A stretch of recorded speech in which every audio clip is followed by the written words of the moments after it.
2014లో రాష్ట్రం విడిపోయినప్పుడు తెలంగాణ ఆంధ్రప్రదేశ్ తలసరి ఆదాయం 35% వ్యత్యాసం. అంటే తెలంగాణ 35% తలసరి ఆదాయం ఎక్కువ ఉంది. దానికి కారణం హైదరాబాద్ నగరం.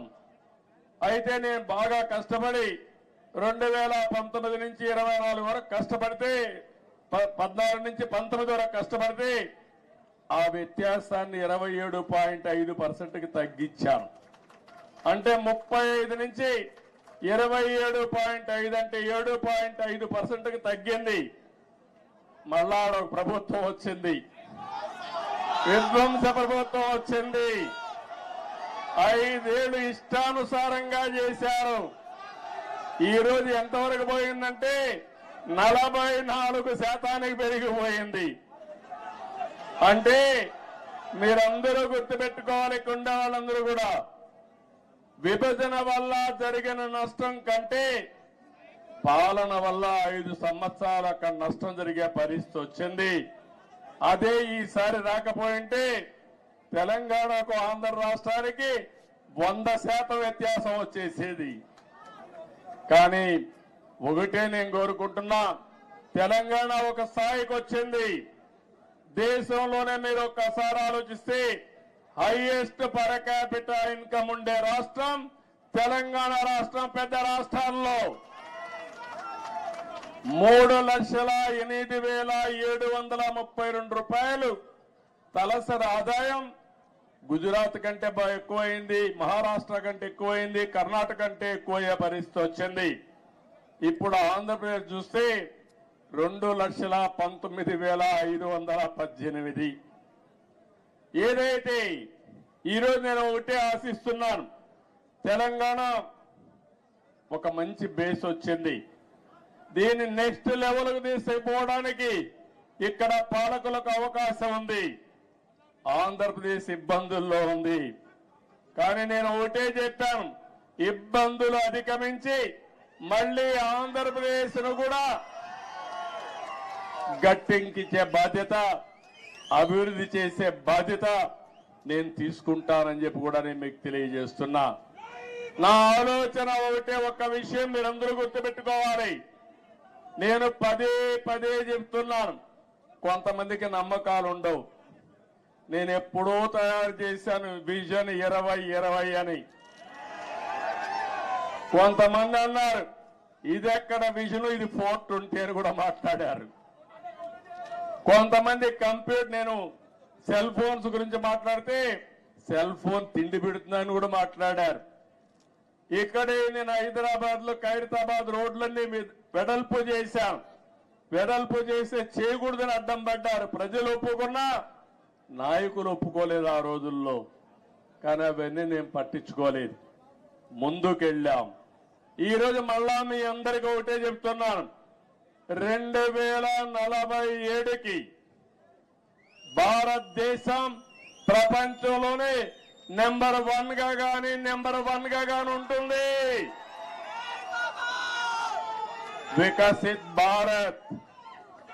నరేంద్ర మోడీ గారు మాట్లాడుతున్నారు.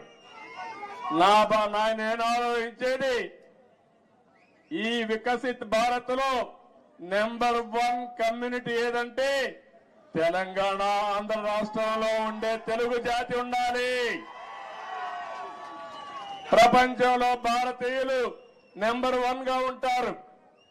అందులో 35% తెలుగు వాడు ఉండాలని నేను ఆలోచిస్తున్నా. ఒకప్పుడు చాలా మంది అన్నారు ఎట్ట సాధ్యం అన్నారు. హైటెక్ సిటీ కట్టినప్పుడు కంప్యూటర్ తిండి పెడుతుందని మాట్లాడిన వాళ్ళు ఇప్పుడు వాళ్ళకి తిండి కూడా వాళ్ళ పిల్లలు నేను పెట్టిన ఐటీ ద్వారా సంపాదించిన డబ్బుల ద్వారానే పెడుతున్నారు.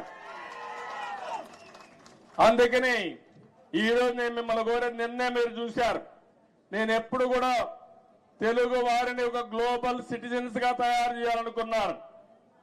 ఆ రోజు ఇక్కడ హైదరాబాద్ లో పనిచేస్తా ఉంటే, పనిచేసే రోజుల్లో నేను చెప్పేవాడిని, మీరు జాబ్ వర్క్ చేస్తున్నారు, అమెరికాలో డేటా పంపిస్తే డేటా ఎంట్రీ చేయడానికి పరిమితం అవుతున్నారు.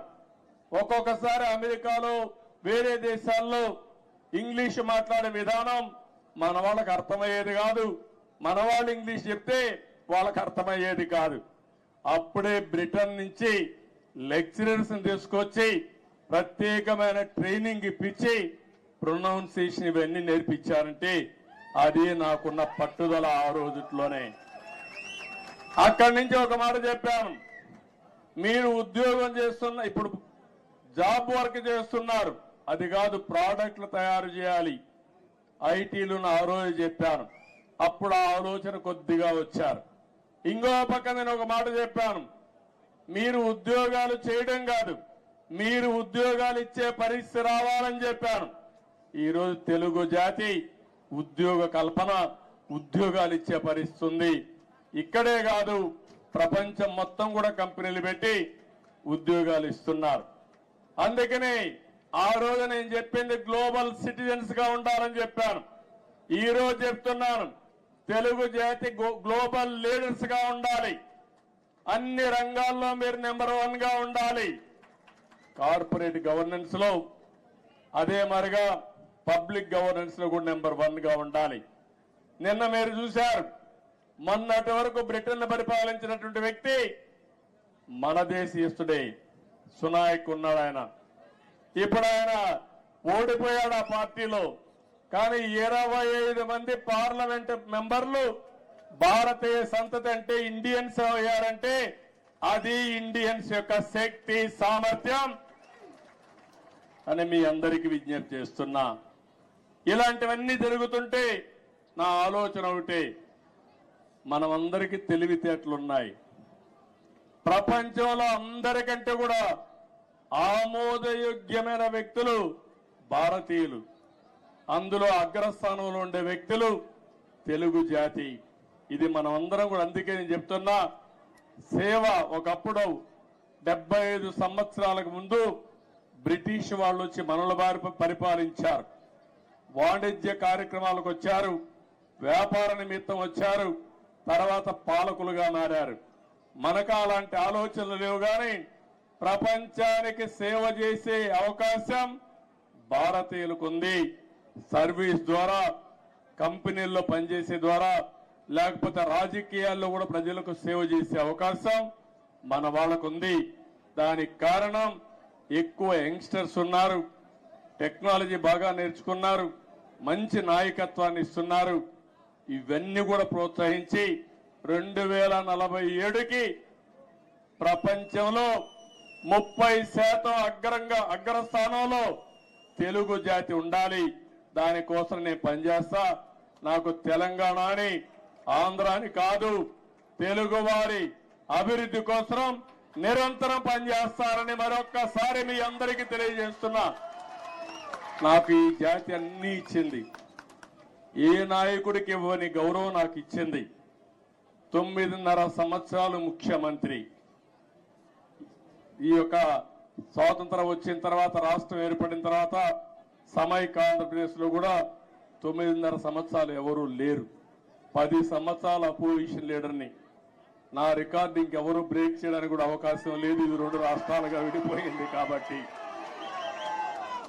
అలాంటప్పుడు ఒకటే నేను ఆలోచిస్తున్నా, మళ్ళీ నాకు పునర్జన్మ అంటూ ఉంటే తెలుగు గడ్డపైనే పుట్టాలని భగవంతుని మనస్ఫూర్తిగా కోరుకుంటున్నా. Please subscribe Telugu politics.